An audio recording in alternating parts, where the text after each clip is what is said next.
수업 실현 시작하겠습니다. 네, 우리가 지금 4명씩 7모듬으로 잘 나눠 앉아 있어요. 우리가 이번 시간에 학습 목표 한번 다 같이 읽어봤는데 우리는 이번 시간을 통해서 정수와 유리수의 덧셈과 또 뺄셈의 원리를 이해하고 또 계산을 할 수 있게 될 겁니다. 그래서 여러분들 위해서 이번 시간에는 특별하게 수직선을 이용해서 한번 우리 정수의 덧셈을 배워보는 시간 가질 건데요.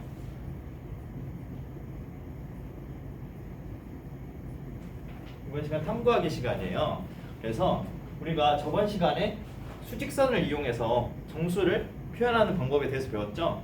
그래서 수직선을 하나 그려볼게요.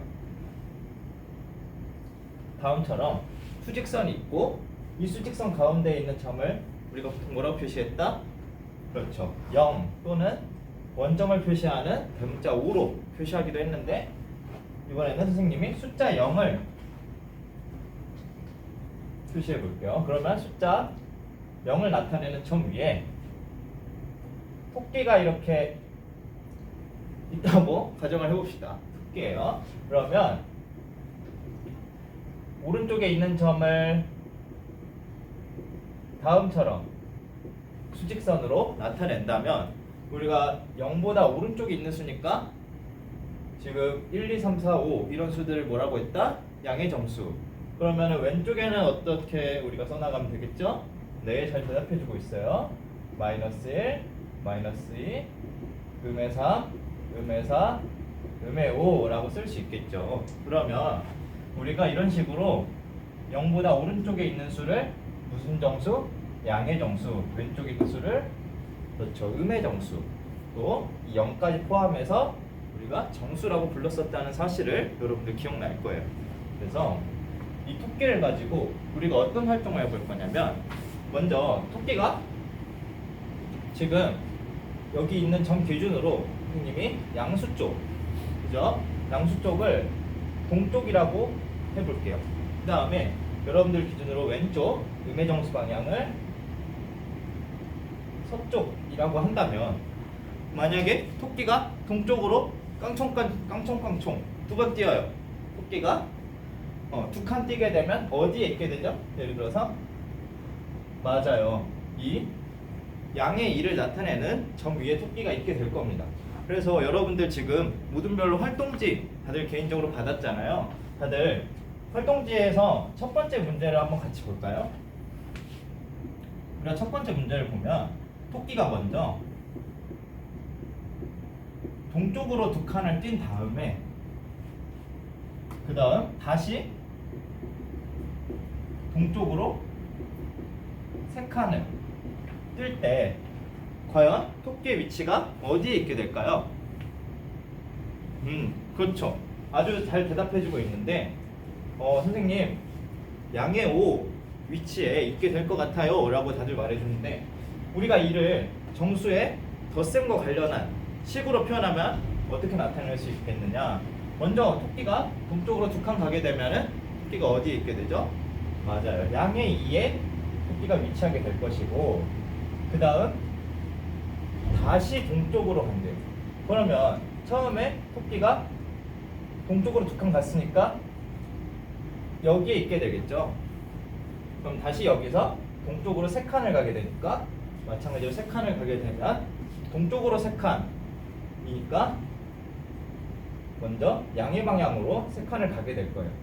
근데 토끼가 동쪽으로 가다가 다시 동쪽으로 갔으니까 우리 토끼가 가는 방향에는 변함이 없죠.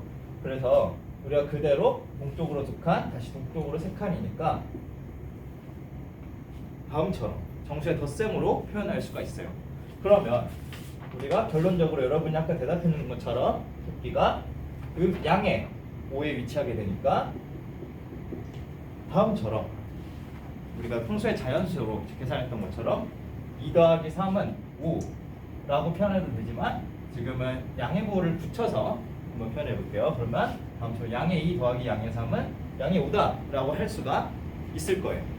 자, 그러면 우리 마찬가지로 두 번째 문제 같이 볼까요?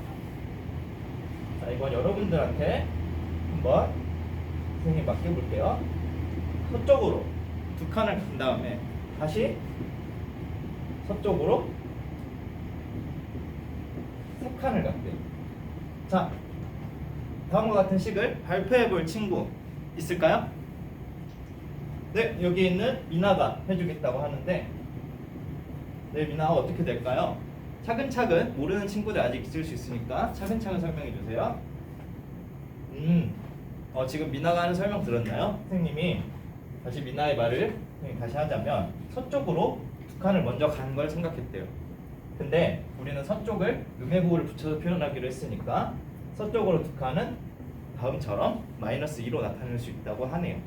근데 다시 서쪽으로 또 세 칸을 갔으니까 선생님 지금 서쪽으로 두 칸 간 상태에서 또 서쪽으로 세 칸을 가니까 이 서쪽으로 세 칸을 뜻하는 음의 3을 더했다라고 했대요. 그랬더니 서쪽으로 총 5칸을 가게 되니까 음의 5다라는 식을 낼 수가 있었다고 하네요. 잘 대답해줬죠? 여기나 잘 대답해줬어요. 자, 그러면 우리가 세 번째로는 어떻게 생각해 볼 것이냐. 지금 활동지 3번 어떻게 돼 있어요? 동쪽으로 세 칸을 갔대요. 그 다음에 서쪽으로 5칸을 띄었대요. 자, 그러면 동쪽으로 3칸을 간 다음에 서쪽으로 5칸을 가게 됐으니까 이것도 덧셈의 식으로 표현할 수가 있겠죠. 그렇죠? 그러면 동쪽으로 3칸을 먼저 갔다라고 했으니까 동쪽으로 3칸은 그렇죠. 양의 3으로 표현할 수가 있고, 서쪽으로 5칸. 서쪽은 음의 9니까 음의 5를 더하게 되면, 자, 동쪽으로 3칸을 갔다가 서쪽으로 5칸 가면 어디에 있게 되죠? 네, 잘 대답해주고 있습니다. 음의 2의 위치에 토끼가 있게 됩니다. 그러면 우리 이어서 뒤에 잘 보이나요? 자, 선생님이 네 번째는 이쪽에 해줄게요. 네 번째는 우리가 반대로 이번에는 서쪽으로 세 칸을 띈 다음에 동쪽으로 5칸을 띄웠다고 하네요. 자, 그러면 또 이번엔 네 번째 거 대답할 친구 있을까요? 대답할 친구?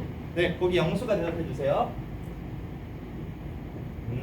잘하네요. 네, 서쪽으로 세 칸이니까 선생님 먼저 음의 3, 또 동쪽으로 5칸에 해당하는 양의 5를 더하게 되면 서쪽으로 세 칸을 갔다가 동쪽으로 5칸을 오게 된다면 양의 2에 위치하게 돼요 라고 아주 잘 대답해 줬어요. 다음처럼 우리가 이렇게 활동지에 있는 문제들을 해결했는데 선생님이 왜 이렇게 빈칸을 남겨두었냐, 이번에는 우리가 이렇게 표현한 덧셈식을 한번 수직선을 이용해서 나타내 볼 거예요. 자, 처음에 동쪽으로 2칸 갔다가 다시 동쪽으로 3칸을 갔더니 토끼가 양의 5의 위치에 있게 되었어요. 이를 수직선으로 나타낸다면 먼저 토끼가 0의 위치에서 출발했잖아요. 그래서 다음처럼 양의 5까지 수직선을 나타내게 된다면 먼저 토끼가 동쪽으로 그렇죠. 2칸을 이렇게 뛰게 되는데 우리가 동쪽이니까 양의 2로 표현하게 됐고, 또 토끼가 동쪽으로 2칸을 간 다음에 다시 동쪽으로 3칸을 갔대요. 그 말은 다시 동쪽으로 3칸을 가게 됐다는 말이니까 그러면 총 5칸을 가게 되는 거죠. 그래서 이건 아래에 선생님이 표시해 볼게요. 자, 이렇게 해서 총 5칸을 이동했다. 따라서 이렇게 우리가 정수의 덧셈을 수직선으로도 표현할 수 있게 되는 거예요. 자, 그러면 선생님이 마찬가지로 세 번째 것 같이 해볼 테니까 두 번째 것과 네 번째 것들은 여러분들이 한번 나타내 보도록 합니다. 자, 세 번째는 동쪽으로 3칸을 갔어요. 그러면 먼저 수직선을 그리고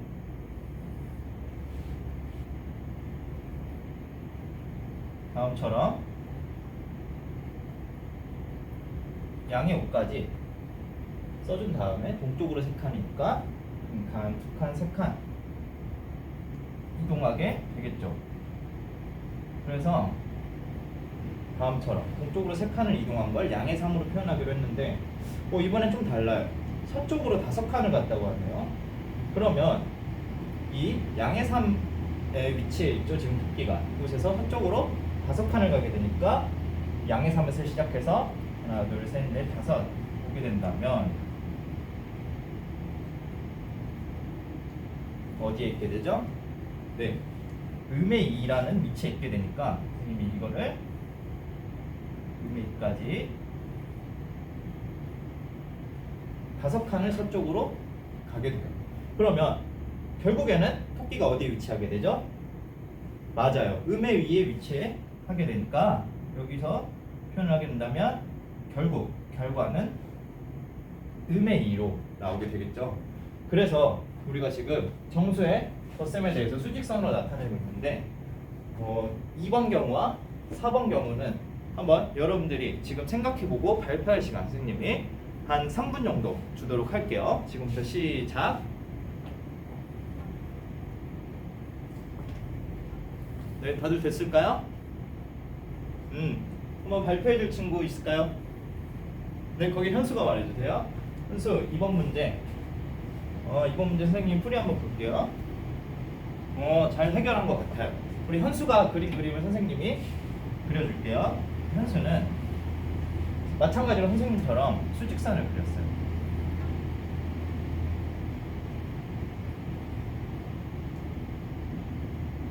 수직선을 그리고 서쪽으로 2칸을 먼저 갔다고 해서 음의 2까지 음의 2로 이렇게 토끼의 처음 위치를 표시를 했고 다시 서쪽으로 3칸을 가게 돼서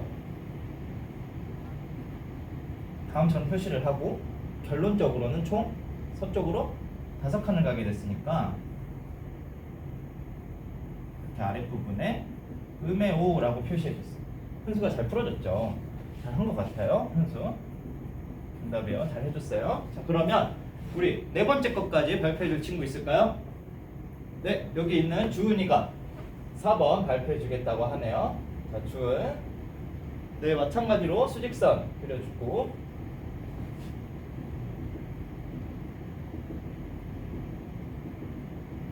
다음처럼 먼저 서쪽으로 3칸을 갔다고 해서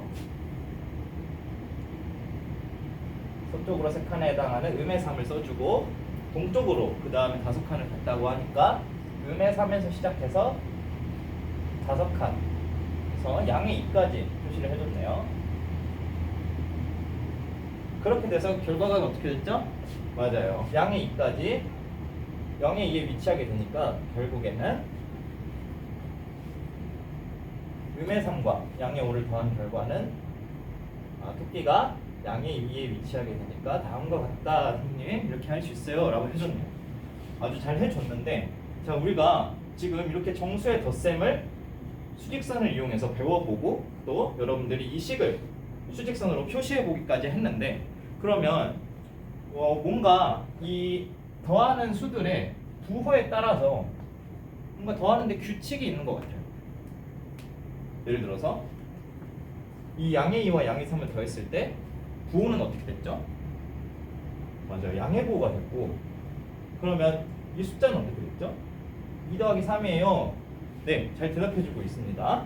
자, 그러면 뭔가 이 2번 문제도 비슷한 규칙이 있는 것 같아요.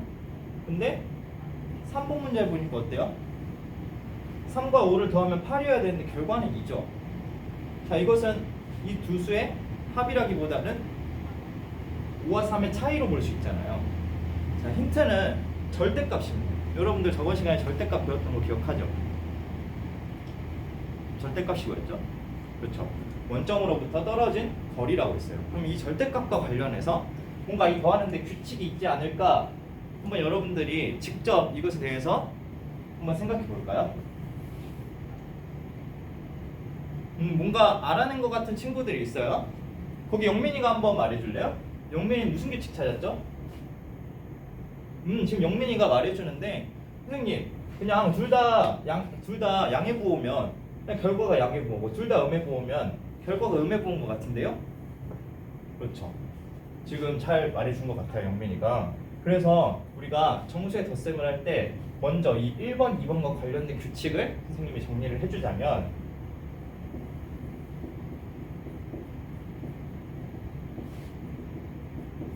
자, 지금 이 양의 2와 양의 3을 더하면 다음처럼 되고 음의 2와 음의 3 둘 다 부호가 같잖아요. 그래서 첫 번째 규칙입니다. 1번과 혼동될 수 있으니까 선생님이 동그라미로 써줄게요. 자, 다음처럼 부호가 같은 두 수의 합은 절대값과 관련해서 어떻게 되죠? 그렇죠. 방금 잘 말해줬듯이 선생님 부호가 같으니까 그냥 이 음의 부호를 떼고 생각하면 될 것 같아요. 근데 우리는 절대값이라고 수학적인 용어로 표현을 하자면 두 수의 음의 2의 절대값 2, 그렇죠? 음의 3의 절대값 3. 그래서 수가 5가 되는 거니까 두 수의 절대값의 합의 부호는 어떻게 된다고요? 그렇죠. 똑같게 되니까 공통인 부호를 붙인다라고 할 수가 있겠죠. 그러면 우리가 이렇게 된다면 1번, 2번 문제를 해결할 수 있게 될 거예요. 그러면은 여기 이어서 부호가 다른 도수는 어떻게 되죠? 이 절대값의 차이인 것 같아요 라는 말들을 해주는 친구들이 있어요. 아주 잘 해줬는데 지금 보면 음의 5의 절대값은 5, 양의 3의 절대값은 3이니까 두 수의 절대값의 차이인 2를 결과로 갖게 되잖아요. 자, 그러면 부호가 다른 두 수의 합은 두 수의 절대값의 차에 그러면 이제 부호가 문제인데 부호가 어떻게 되는 거죠?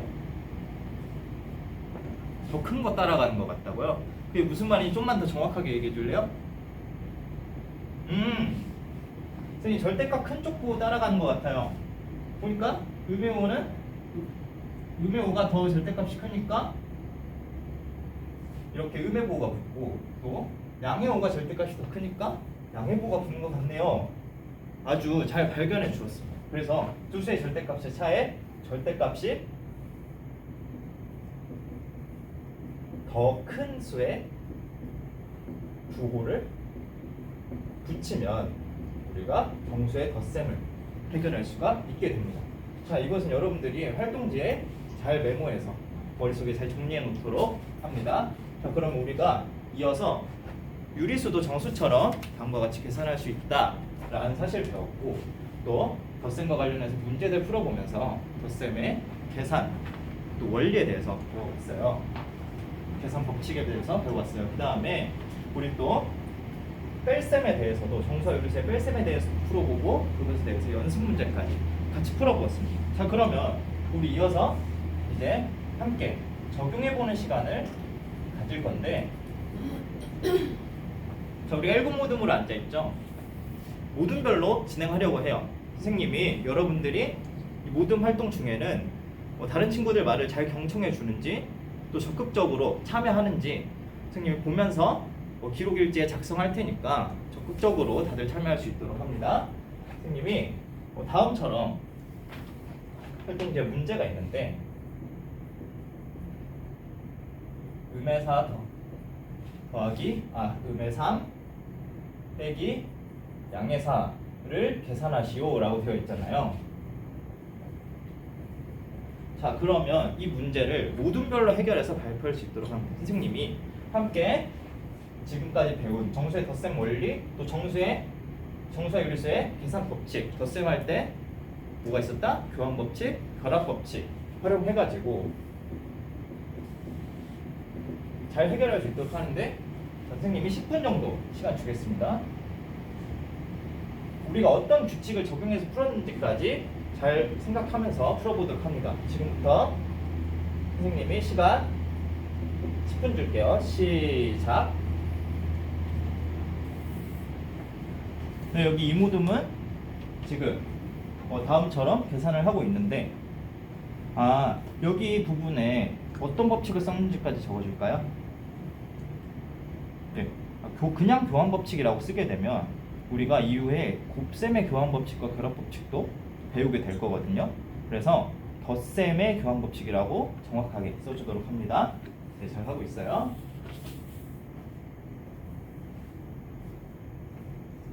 선생님이 알려준 절차대로 그러면은 우리가 덧셈을 할 때 지금 저 빼기 음의3 빼기 양의 4인데 이때 우리가 먼저 뺄셈은 어떻게 계산한다라고 했죠?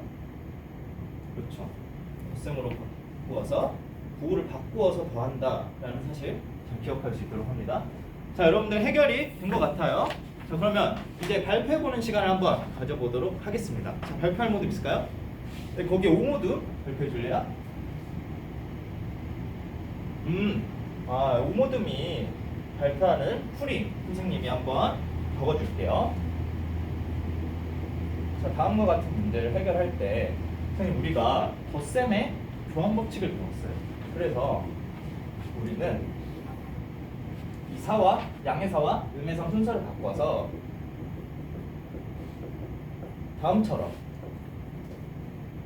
덧셈의 교환 법칙을 이용해서 그 다음에는 선생님 우리가 또 배운 사실 덧셈의 결합 법칙을 이용해가지고 자 앞부분부터 계산을 했더니 선생님 결과가 양의 3이 나왔어요 라고 해줬네요.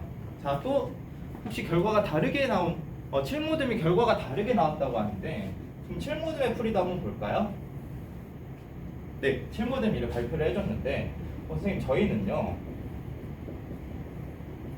다음을 계산할 때 먼저 선생님이 아까 뺄셈의 계산 원리 하면서 뺄셈을 할 때는 부호를 바꾸어 더한다 라는 사실 때문에 먼저 덧셈으로 바꾸고 시작했대요. 그래서 다음 부분을 이렇게 바꾸고 시작을 했다고 합니다.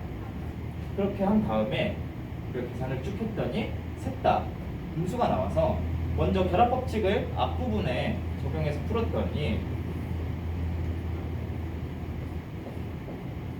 선생님 간단하게 덧셈 결합이라고 쓸게요. 써서 풀었더니 음의 7이 나오게 돼서 결론적으로 아까 선생님이 말해준 정수의 덧셈 원리 첫 번째에 의해서 음의 11이라는 결과를 얻었어요. 결과가 다르네요. 자, 근데 여기에서 우리 7모듬이 말해준 키포인트가 있었어요. 선생님 밑줄 그어준 부분 보이나요? 5모듬 한 번만 다시 생각해 볼래요? 우리가 지금 뺄셈에서 5모듬 선생님 알겠어요. 그러면 이어서 얘기해 줍시다. 우리 5모듬의 준수가 선생님 우리 지금 생각해 보니까 이 뺄셈에 대해서 교환 법칙을 써버린 것 같아요. 덧셈의 교환 법칙이라서 먼저 우리 7모듬처럼 더하기로 바꿔서 계산해야 됐을 것 같아요 라고 말해줬거든요. 5모듬이 본인들의 잘못 풀이한 부분을 잘 찾아준 것 같아요. 다음도 그렇게 용기 있게 또 발표해 주세요. 잘했습니다. 자, 그래서 우리가 먼저 해야 되는 사실은 덧셈을 할 때 뺄셈은 부호를 바꾸어서 더한다라는 거 까먹으면은 안 된다. 여기 부분 잘 기억해 주도록 합니다. 그래서 선생님이 이 뒷부분만 따로 떼어내서 이게 그럼 성립을 할까라는 것에 대해서 한 번만 보고 우리 수업을 마치도록 할 건데 왜 그러냐 음의 3 빼기 양의 4와 또 양의 4 빼기 음의 3을 해볼 거예요. 자, 다음은 부호를 바꿔서 방금 우리 7모듬 풀이대로 보자면 음의 7이 나오게 되고 다음은 부호를 바꾸어서 더하면 먼저 부호를 바꾸어 더한다 라고 했으니까 양의 7이 나와서 같지가 않게 되잖아요. 그렇기 때문에 우리가 다음처럼 뺄셈은 부호를 바꾸어 더해야 되기 때문에 교환 법칙을 할 때는 우리가 뺄셈이 아닌 더하기로 먼저 바꾼 다음에 교환 법칙을 해야 된다는 거. 만약에 지금 이렇게 덧셈으로 바꾼 다음에 이 음의 3과 음의 4를 바꾸게 된다면 마찬가지로 음의 7이 나오게 되겠죠. 이렇게 주의하면서 잘 풀 수 있도록 합니다. 이상입니다.